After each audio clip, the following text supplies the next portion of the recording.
Do you know what I mean? It's only because I was raised up with my father. I'm the youngest of six, and my parents had me sort of. I think my father must have been in his late 30s. I think that was old. It's not.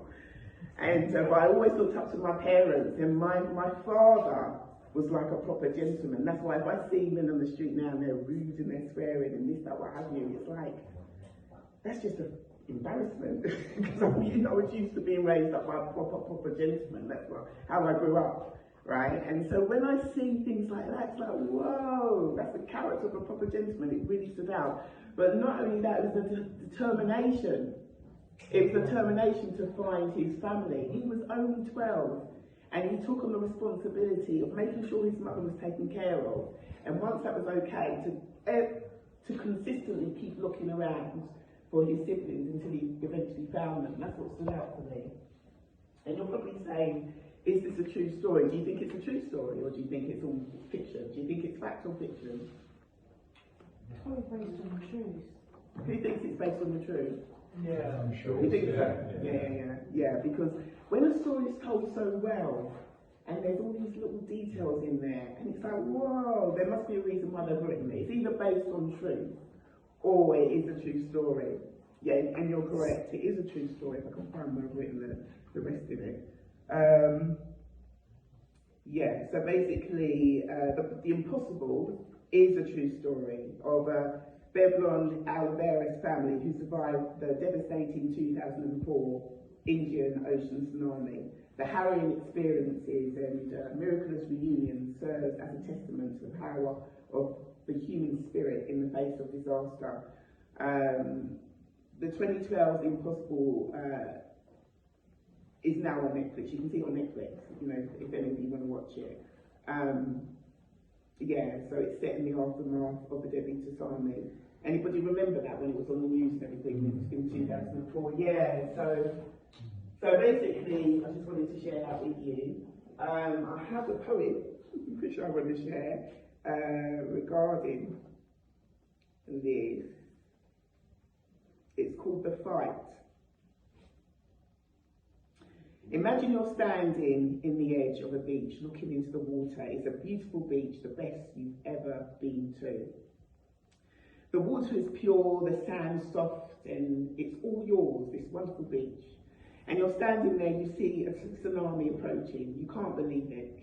This tsunami is about to tear apart your sacred beach. And you with it. You yell, you scream, you think of everything possible to try and stop this tsunami from coming. But on it rages, it reaches you and you're immediately knocked off your feet, drowning in the mad water. It pushes and pulls you in a million different directions and you choke on its waves. Do you fight? Of course you do. This is your beach. The tsunami has no right to be here. You'll be strong, you'll fight until this tsunami goes away, if I'm pronouncing it right. And so you do. You kick and you swim, and you keep your head above the water and find your feet to reach the ground again. Miraculously, when you look around, your beach is still intact. The sand is still soft at the touch, and the water is the purest of blues again. But you're barely able to catch your breath for a second before you see in the distance another tsunami headed towards you. And your wonderful beach, you can't believe it. Again, its waves swallow you, and you're not as strong as you were when the first tsunami hit. Do you fight? Of course you do, right? It's harder to keep your head above water this time. And the waves pull you under until you're at that breaking point. You don't know which way is up or down. And when you reach the ground again, this time your knees that touch the soft sand need your feet. You're shaken, a little weak, but otherwise okay.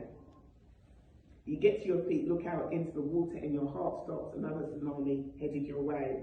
You're not sure you're going to make it as the 8th tsunami, I can't even say it properly now, turns its turn on you. You've been underwater for minutes, and you can feel the last of your oxygen being used up. It's your instinct to fight, but how much more can you really give? Your body is weak and your mind isn't far behind. Do you fight? Do you fight for your beach?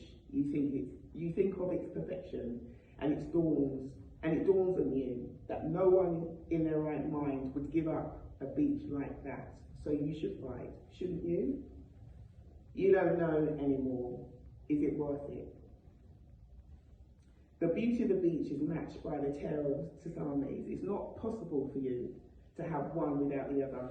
You don't have to make your decision this time, because as you're still deciding, you feel your back rest upon the warm soft sand, you're lying down, and don't even have the energy to lift your head up, but you hear it. You hear the terrifying tsunami racing towards you. I hear the terrifying tsunami racing towards me. Do I brace myself for fight? Do I stand up and face this tsunami head on? Do I keep still and accept defeat? Will I let the water rush over me and stop fighting? What would you do if it were you? No.